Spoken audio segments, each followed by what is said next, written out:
Nama saya Edward. Perkenalkan, nama saya Enslin Tiorokfon. Perkenalkan, nama saya Julio Calvin Kusuma.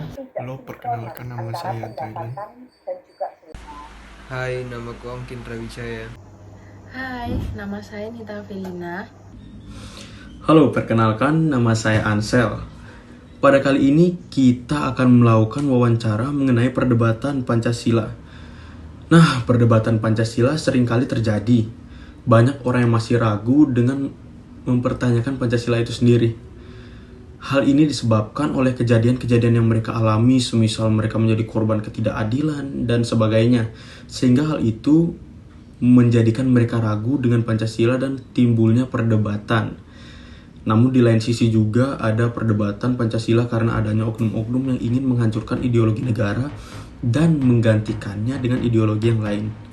Nah, untuk itu kita akan melakukan wawancara menanyakan pendapat narasumber-narasumber mengenai perdebatan Pancasila.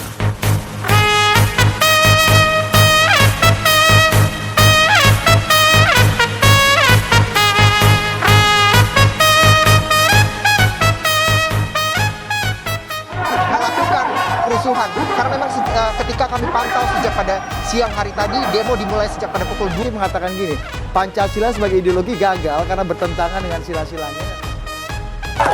Negara kita yang katanya negara Pancasila sekarang menjadi negara Pancasila. 1. Ketuhanan yang maha hormat. 2. Kemanusiaan yang adil bagi para birokrat. 3. Persatuan para investor.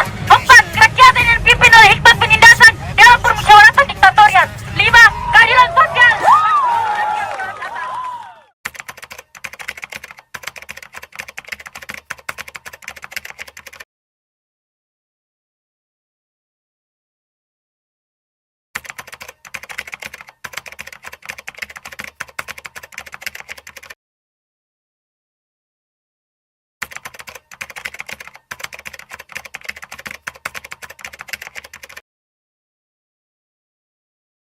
Oke, pertanyaan pertama langsung aja ya Om ya, dimulai dari Ancel. Ya Om, pertanyaan pertama di sini ada mungkin Om bisa menjelaskan mengenai terjadinya pro atau kontra perdebatan Pancasila sebagai ideologi ini bisa terjadi. Jadi kenapa perdebatan di Pancasila itu bisa terjadi Om? Ya, perdebatan bisa terjadi untuk ideologi Pancasila di negara kita. Itu banyak faktor yang menyebabkan itu terjadi. Tapi sebenarnya kita semua sepakat bahwa Pancasila adalah ideologi yang bisa mempersatukan bangsa. Tetapi karena itu juga menjadi suatu wacana umum di mana semua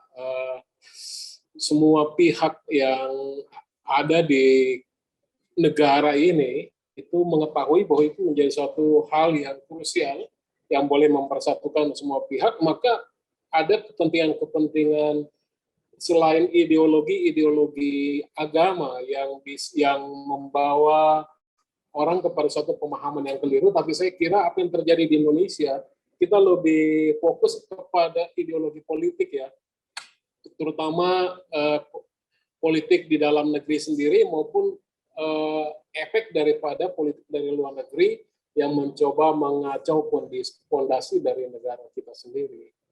Saya kira itu. Nah, baik Om. Oke, tadi saya mau nambahin Om, itu kenapa ya Om kok bisa fokus ke ideologi politik ya Om? Iya, kan dengan berbagai agama yang ada di Indonesia, berbagai suku yang ada di Indonesia, hal yang paling gampang untuk dikobarkan itu adalah dari sisi ideologi yang bersinggungan dengan agama yang sebenarnya arahnya kepada menggoyah Pancasila itu sendiri. Kita sudah bisa lihat contohnya di beberapa daerah ya, di beberapa daerah menggunakan ideologi agama yang sebenarnya kalau orang mengerti akan ideologi Pancasila itu sendiri, bahwa Pancasila sebagai pemersatu bangsa itu tidak mudah untuk dipengaruhi oleh paham-paham yang tidak benar ya. katakanlah yang sekarang kita sering baca di media sosial, paham-paham intoleran atau radikalisme ya. Kalau orang mengerti akan agamanya sendiri, mengerti akan kehadiran Tuhan, mengerti akan apa tujuan dari Pancasila berkaitan dengan berhubungan dengan pemahaman agama dia, itu tidak akan mudah digoyahkan. Tetapi karena kultur yang ada di Indonesia, itu yang paling mudah dibakar. Ya. Yang kita lihat di dalam nomor 2 ini kan masyarakatnya kan merasa kecewa akan kinerja dari pemerintah. Dan sedangkan jika mereka melupakan sejarah atau melupakan Pancasila, sebenarnya dalam garis besar mereka bukan melupakan, tapi mereka takut untuk melanjutkan Pancasila ini karena mereka melihat kalau pemerintah sendiri itu mengkhianati Pancasila, dalam artian contoh garis besarnya aja sila keempat, kerakyatan yang dipimpin oleh hikmat, kebijaksanaan dalam permusyawaratan perwakilan. Kalau zaman sekarang bukan kerakyatan yang dipimpin oleh hikmat, tapi kerakyatan yang dipimpin oleh ketua umum partai. Jadi ketua umum partai ngomong apa, ya itu yang dilaksanakan oleh pemerintah. Pemerintah zaman sekarang lebih mempertahankan kursi mereka daripada suara rakyat. Jadi seperti itu yang mengakibatkan masyarakat atau anak-anak muda zaman sekarang tidak menginginkan Pancasila. Mereka meragukan Pancasila. Apakah Pancasila ini hanya sebuah lembaga yang omong kosong atau lambang yang omong kosong atau bagaimana, Pak? Jadi saran Bapak bagi anak muda supaya anak-anak muda seperti kita ini lebih yakin lagi tentang Pancasila. Apakah Pancasila ini bisa atau enggak untuk mengatur pemerintahan? Katanya Pancasila adalah sumber hukum, tapi kok banyak yang masih melanggar hukum. Jadi seperti itu, Pak. Baik. Oke. Jadi suara saya terdengar ya? Tes. Ya, terdengar. Ya, oke. Argumentasi yang bagus dan juga opini yang bagus ya. Melanjutkan pertanyaan kedua. Bahwa memang realita zaman sekarang sila keempat merupakan PR pemerintah ya. Merupakan PR yang panjang bagi pemerintah dan bagi bangsa ini. Bahwa memang soal demokrasi ini masih menjadi catatan tersendiri.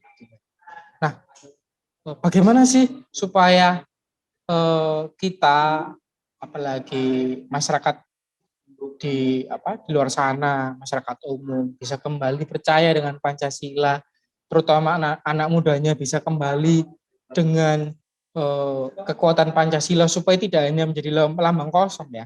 Memang ini menjadi PR yang berat. Gitu. Bukan hanya PR pemerintah, tapi juga PR kita semua. Bukan hanya PR saya sebagai pengajar Pancasila ya. Bukan hanya sekedar mengajarkan Pancasila, terus implementasinya apa, tapi juga mengembalikan rasa percaya itu kepada anak muda. Nah, dengan cara-cara apa? Tentunya yang pertama kita harus percaya bahwa di dalam pemerintahan, di dalam orang-orang yang di dalam pemerintahan itu tidak semuanya buruk. Itu tidak semuanya dipenuhi dengan orang-orang yang penuh dengan kejahatan. Itu yang pertama. Bahwa memang masih ada orang yang baik di dalam sana. Masih ada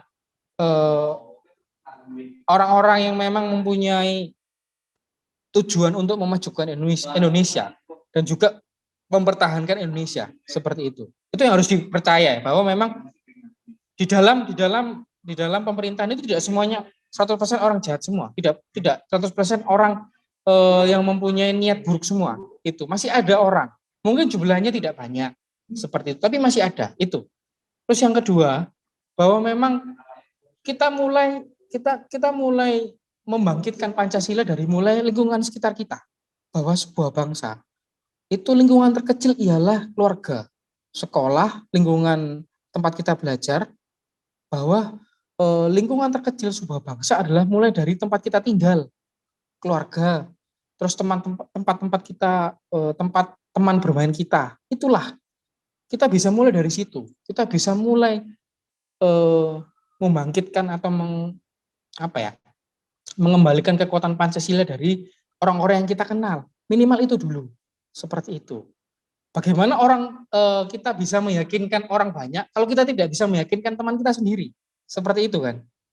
Begitu. Kita harus mulai bisa meyakinkan teman kita bahwa Indonesia ini masih bisa toleran kok. Bahwa sila pertama ini masih bisa dipegang kuat kok. Dengan cara apa? bahwa ketika ada gereja yang lagi sedang merayakan Natal dan Paskah, ada GP Ansor dan Banser yang sedang menjaganya, walaupun tidak diminta.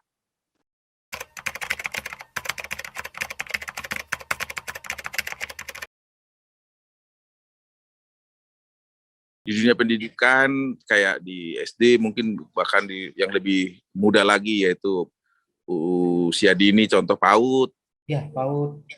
Melangkah lagi ke playgroup dan seterusnya itu sampai bahkan kuliah.